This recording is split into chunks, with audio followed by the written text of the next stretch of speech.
Alright, so this is the kind of conversation I have been wanting to have. Yes, I was thinking to myself, yo, what's my next video going to be about? I've had a couple of little ideas of things that I wanted to talk about, yeah. But please, guys, big up Scubadoo 7951. Please big him up, yeah.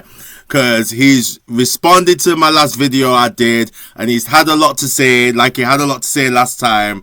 And, you know, he said, all right, Bruce, let's battle. But come on now, you know, it's all just conversation. We're just getting into it. Do you know what I mean? We're talking about the culture. We're being here and being involved and getting our words out. That's all we're doing, getting our words, our thoughts, our opinions out. There's no ill will to anything that's going on.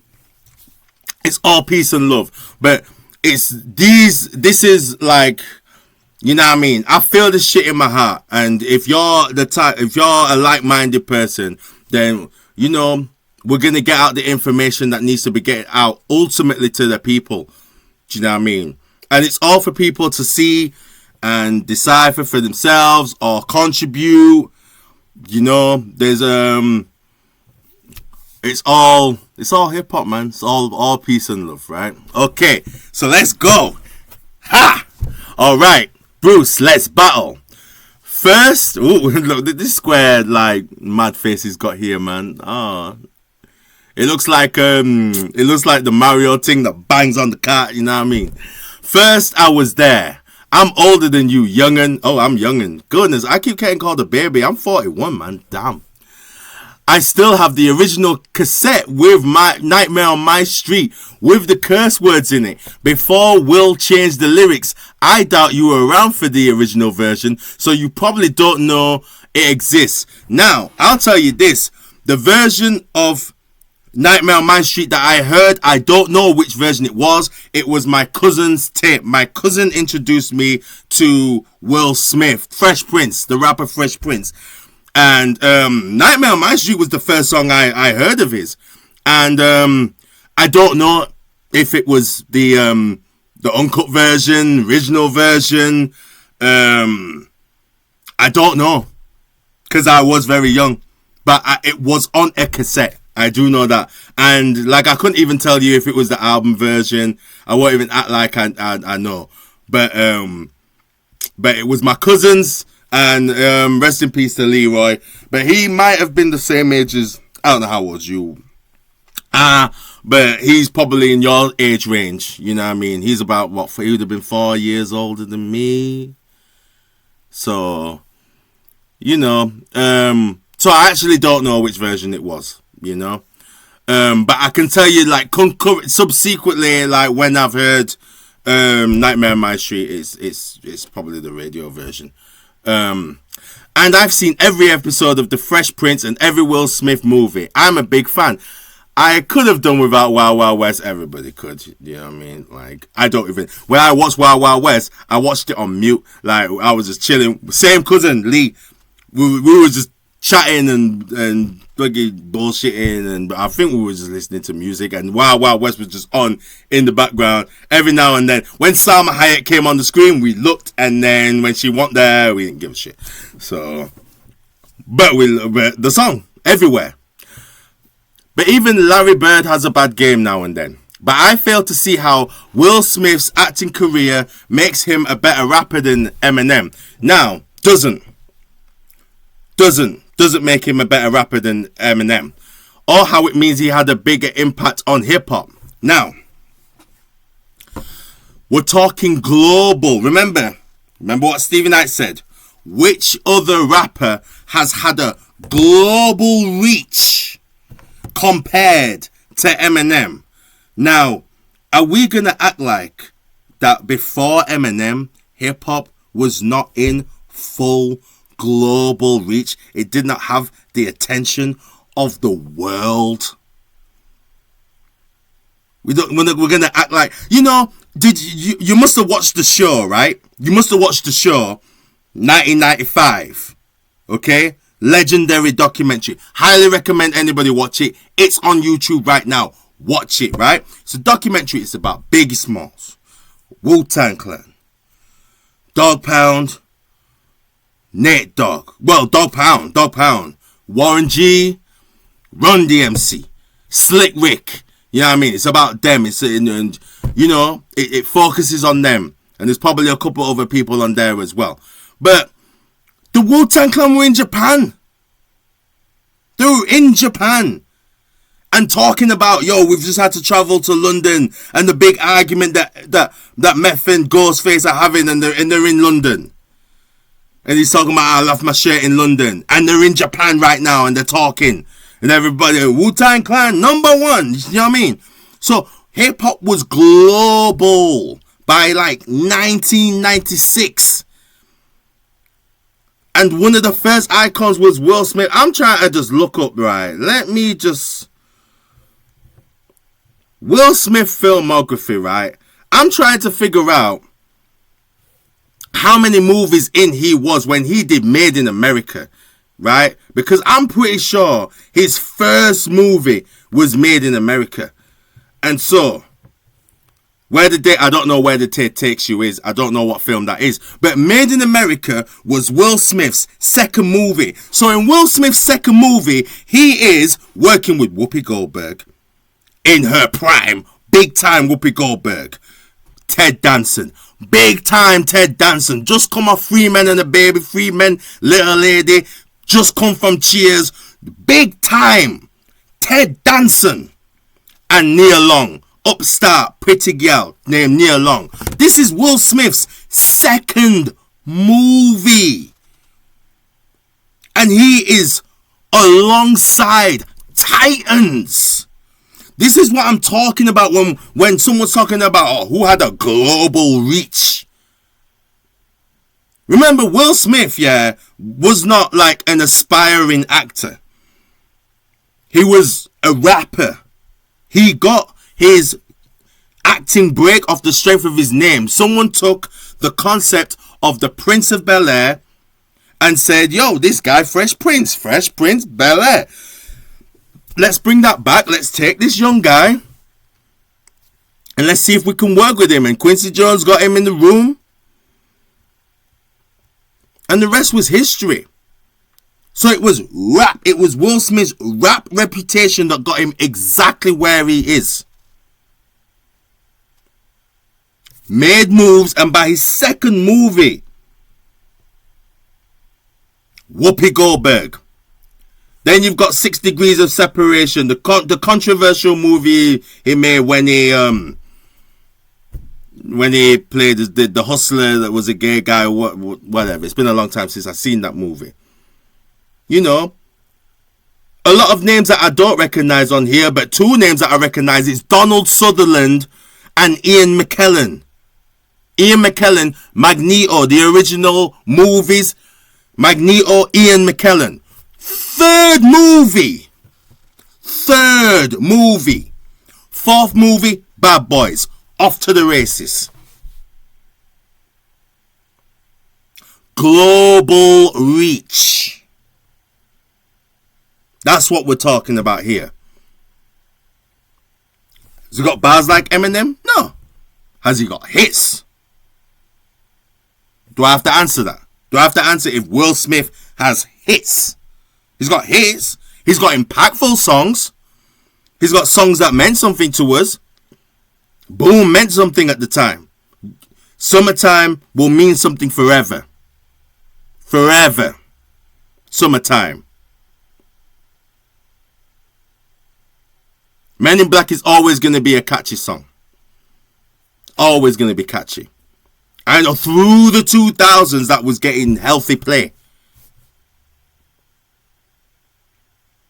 Getting jiggy with it is always like, you 90s hip hop, you'll slap that on.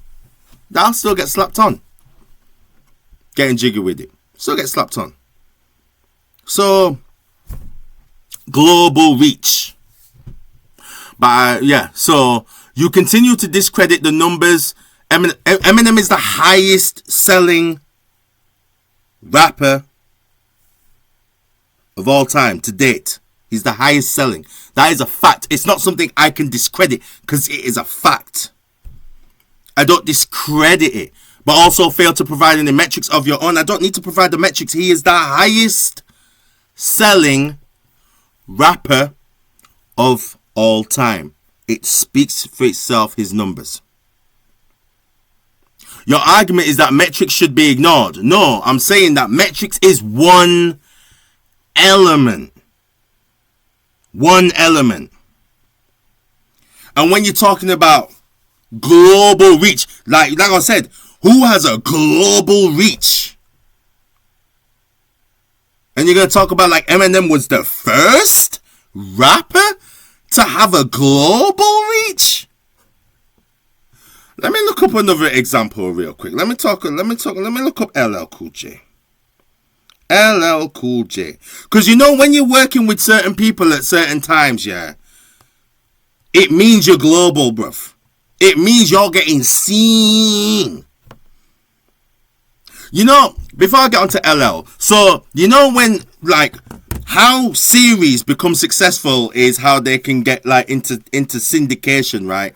Syndication is how well a show translates into different markets and different channels in different countries all over the world. So Will Smith and the Fresh Prince of Bel-Air is one of those shows that is easily syndicated, meaning that it can be translated very easily into different languages and it is comprehensible.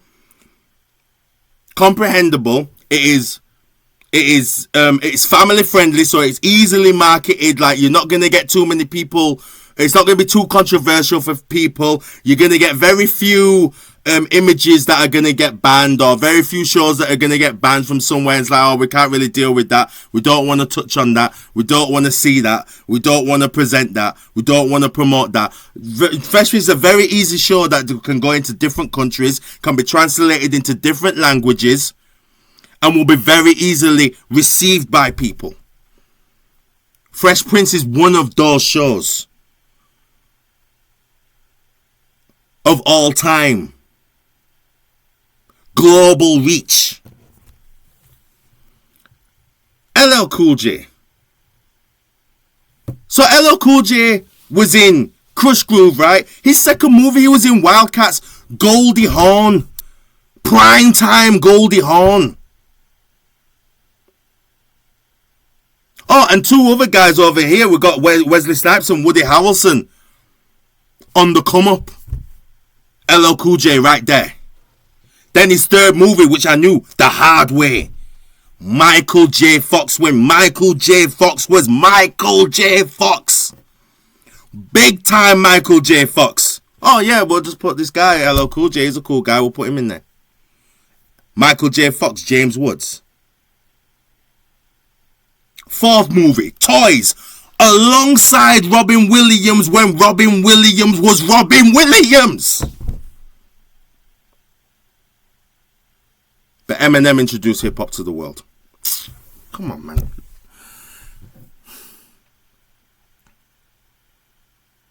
Your argument is that metrics should be ignored and that Eminem hasn't impacted the culture, nor does he have bars. I didn't say Eminem doesn't have bars. What I'm saying is, you've got people that have not studied the intellect of hip-hop that are just now having an understanding of how intellectual MCing can be, laying onto their first example that is Eminem and saying Eminem is the best. I mean, I've never heard anything like this. Eminem is the GOAT. Eminem is absolutely the greatest rapper of all time. Not the greatest rapper I've heard personally. Like, I can understand being like, yo, Eminem is the greatest rapper I've ever heard. I can understand that. But you're unequivocally that he's the GOAT. These people have got to have done more. They have to have done more to be able to just blindly, like they're telling people out there.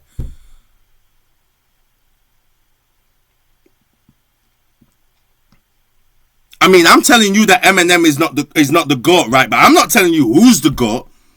Personally, I feel that it is LL Cool J. I think that LL Cool J is the greatest rapper of all time. That's how I feel about it. I do feel about it. And it's not just because he put the album GOAT together. I'd always felt a certain way about LL. I'm like, yo, others come in and they and they do their dance and they spit their bars. And just when you think that LL comes, 1998, we thought LL didn't have nothing to say, and then he banged out 4, 3, 2, 1, and then was like, yo, he's going at this guy. Then it was like, well, we don't know that. And then he did the album, and it was like, yo, did you hear that? Did you hear that LL on the album? Like, yo, he's still going. Like, it was going.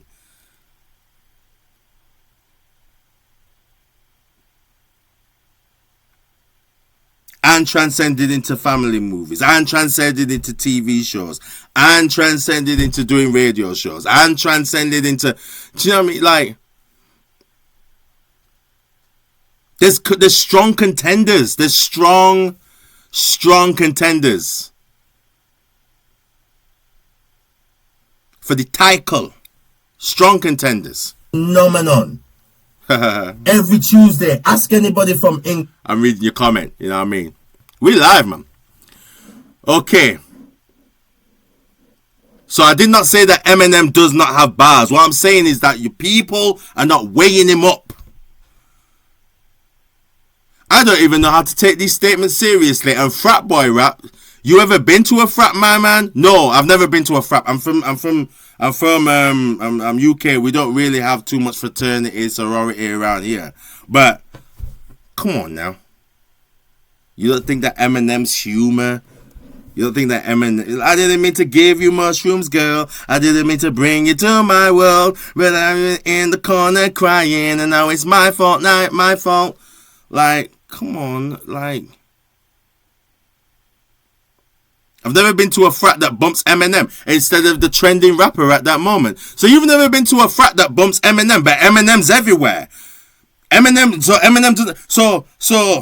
So where's this global reach? You've never been to a frat that bumps Eminem?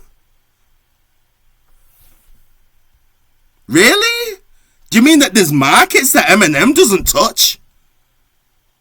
I thought he was the greatest rapper of all time. He's the highest selling rapper of all time. But not, so there's places in the world that don't really, that Eminem doesn't, his music doesn't settle in, it doesn't fit in. But when Lord Jamar said, I don't bump Eminem in the whip, everybody was appalled.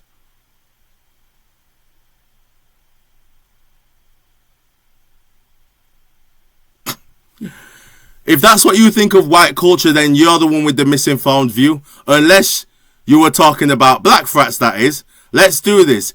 Okay, well, I don't know. I'm from England.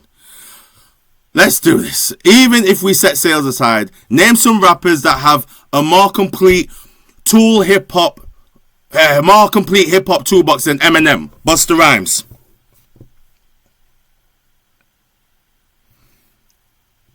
Tupac Shakur, Snoop Dogg,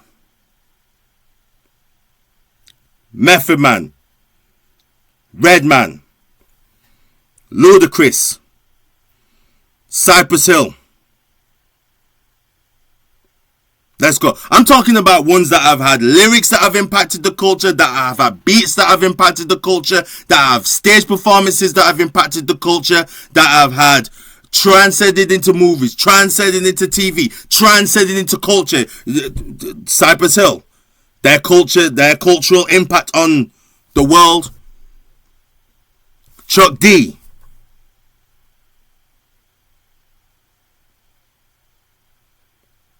Where else do you want to take it? I mean, we can go. Come on, Jay-Z. Kendrick, you know, KRS-One. Not too many movies he's in, but hey, listen, Grandmaster on stage to this day, Grandmaster, the one they always fear, on stage, still going at it.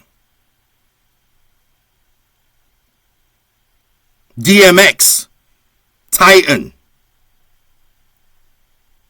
right? Talking Titans on stage.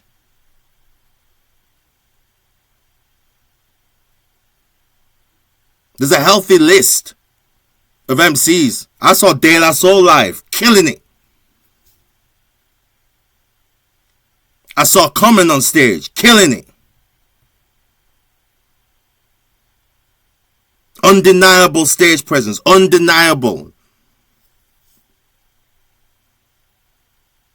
You know? So there's a healthy list. Do you know what I mean? I'm our complete hip hop toolbox. M has undeniable wordplay. M has undeniable wordplay, yeah. So does Cool G Rap. So does Twister.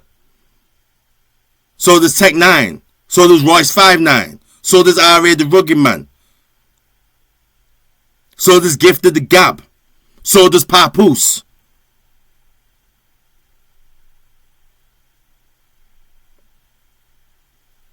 You know? So does Fonte. Gifted. So does Corey Guns.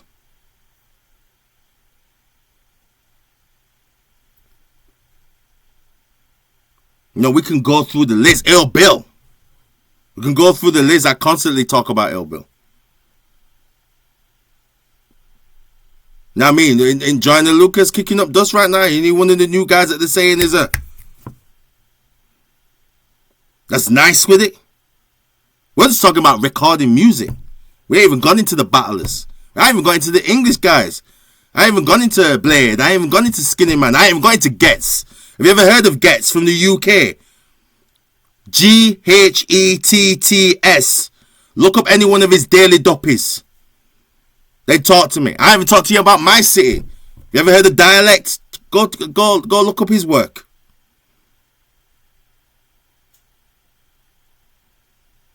So we can keep going. Vicious Storyteller. Slick Rick Grandmaster. Nas. Grandmaster Storyteller. Jay-Z, The Evils. Jay-Z, Meet the Parents. Busta Rhymes, A Trip Out of Town. Immortal Technique. Dance with the Devil. That ain't something that Eminem came up with. Ask anybody who's heard that song. Look in your own soul about that song. Tell me that song wasn't like watching Seven for the first time.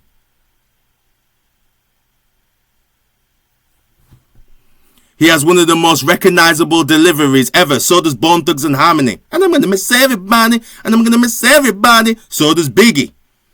Jesus, get off the notorious penis before I squeeze and bust. If the beef's between us, we can settle it with the chrome and metal shit. Break it hot like a kettle get. You better get who sent you. You still pedal shit. You got more rides than Great Adventure. What we doing here?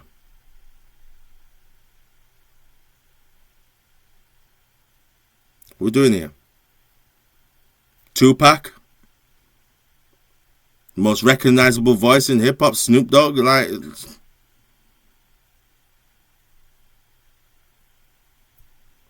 Come on, man. He can freestyle better than most. Most, but not Supernatural. He can't freestyle better than Supernatural. Not many can. He can produce. Yeah. But put him up as a rapper producer against Eric Sermon. Put him up as a rapper producer against Pete Rock. Put him up as a rapper producer against Diamond D. Put him up as a rapper producer against the RZA. Put him up as a rapper producer against.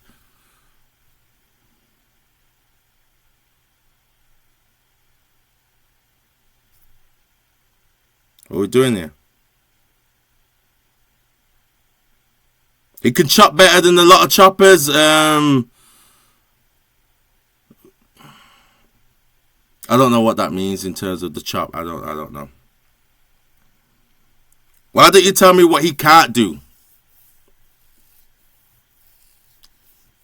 What he can't do is make like really good radio records. That's what he can't do.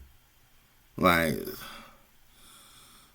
They used to put on Stan in the club, and I used to be like, yo, what are you doing? Listen to his albums. Why are you not putting on I Never Knew Why in the club? Why are you not putting on Bitch Please Part 2 in the club? Why are you not putting on better records in the club? Without Me in the Club. Have you ever heard Without Me in the Club? Did you feel like getting down?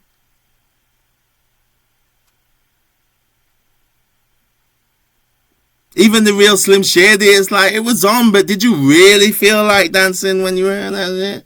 Why didn't they put on Off the Wall, Eminem and Redman going at it? Why didn't they put that on? That was so much funkier.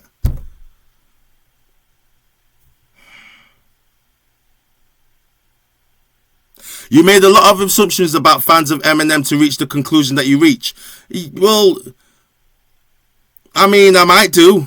Yeah.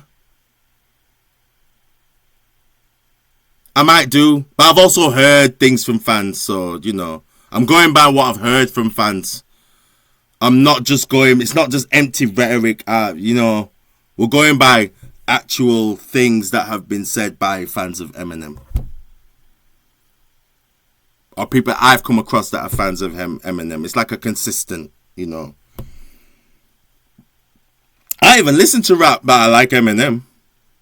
I've heard that a lot of times. So it's kind of like, yeah, I'm nice. You know?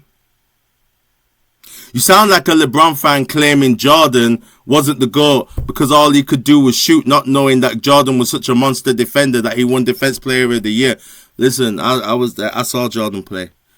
And I'm not a LeBron.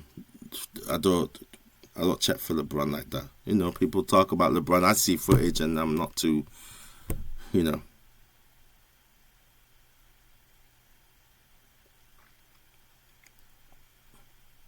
But, you know, I watched Jordan games with my dad. You know what I mean? Like, I watched Jordan games with my pops. You know, so.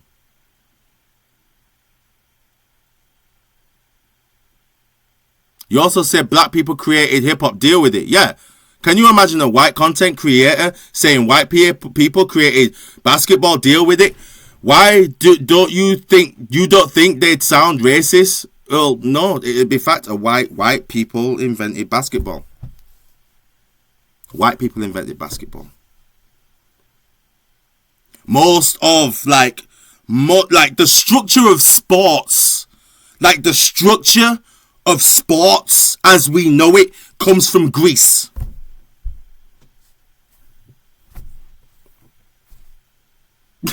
Like, it's not hard to deal with.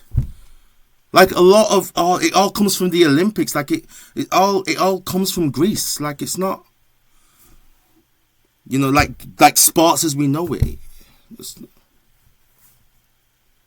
You know, people can talk about, you know what, you know, everybody knows that, you know, sumo comes from Japan, kabaddi comes from Pakistan, I believe. You know, like, there's sports that come from places, but like sports as we know it, that structure as we know it, that way that sports comes from Greece.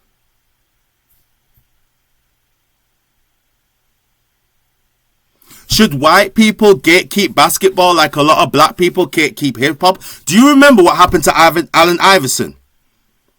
Do you remember when they kicked him out of the NBA because he didn't want to sit on the sideline in the suit? He wanted to dress how he wanted to dress. So they kicked him out. That's called gatekeeping. That's called keeping hold of your traditions by any means. Keeping hold of your standards by any means. So they kicked him out. Right?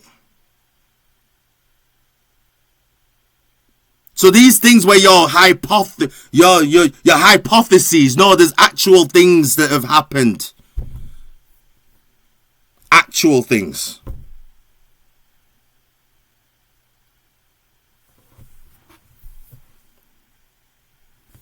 I'm always hearing how white rappers are guests in the house of hip hop. Yeah, and producers, and label owners, and managers, and dancers.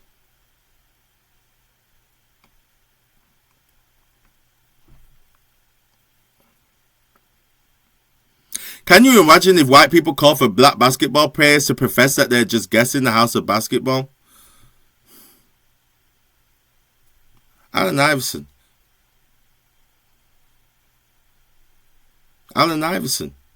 Pretty sick stuff when you flip it around, right? Well, Allen Iverson. Look what they did to Colin Kaepernick. Wanted to respectfully kneel down because he wasn't feeling this representation that the flag is supposed to be producing right now.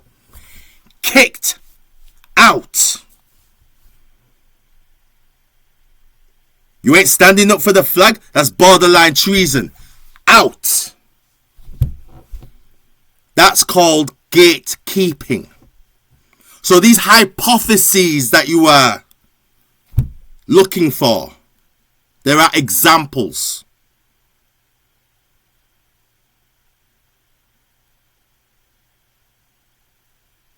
But find that in hip hop.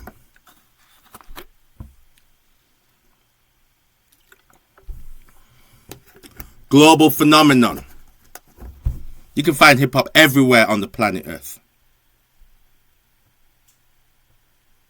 With love as well.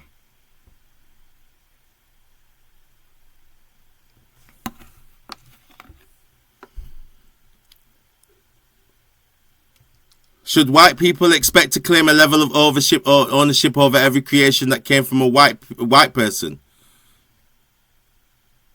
I mean, you should claim everything, right? You should claim. Like some black people claim over hip-hop and the culture. Listen, there's no claim, it's facts. Cool Keith Cowboy invented the terminology hip-hop. He was mocking his friend or his family member that was going to the army. Invented the term hip-hop. African Bambaataa put together the structure that is the culture. These are facts. This is not a claim. It's not like we're pretty sure that black people invented hip-hop. It's not a claim. It's not something that we're trying to dig through the fossils and dig through the soil and find the first bones. Keith Cowboy, African Bambaataa. You start there.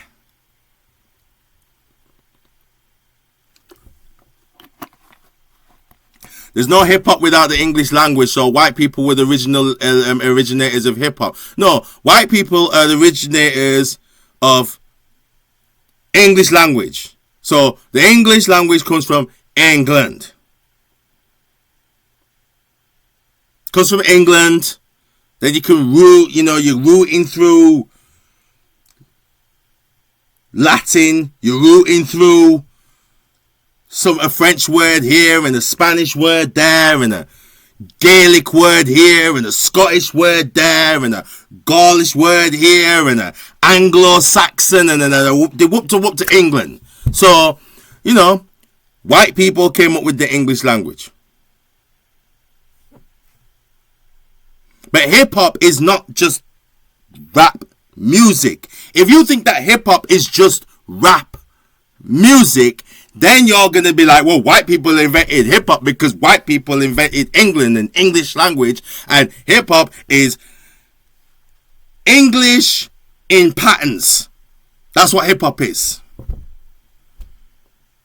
You think of it like that, then yeah, you're going to say white people invented hip-hop. But if you think culture and you think of all of the entwining things, all of the things that black people from New York, all these elements, these little trinklets of things that people were seeing people do, that was like, yo, we like these things. We can start getting on with these things. We like these decks. We can start putting this together in our little thing. We like these dances. We can start putting this in our little thing.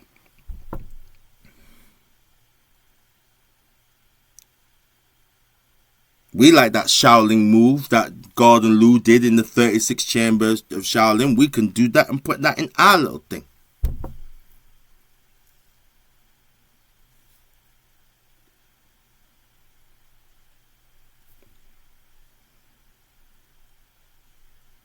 So that's what we're talking about.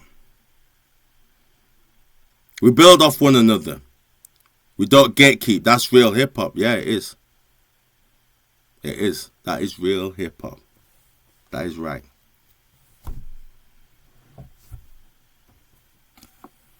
But it's like I said before, we don't need to gatekeep people out of hip hop. We need to gatekeep people's perception of hip hop away from the truth of hip hop.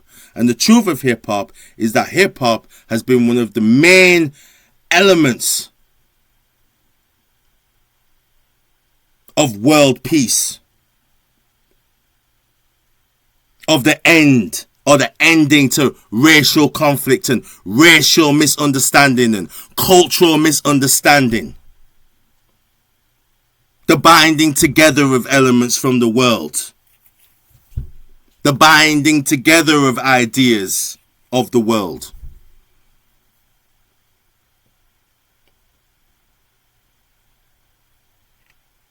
The binding together of Jamaican DJing and disco and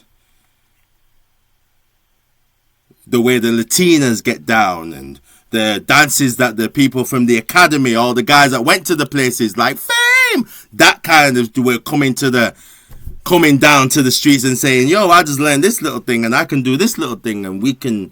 That's always been hip hop from the beginning.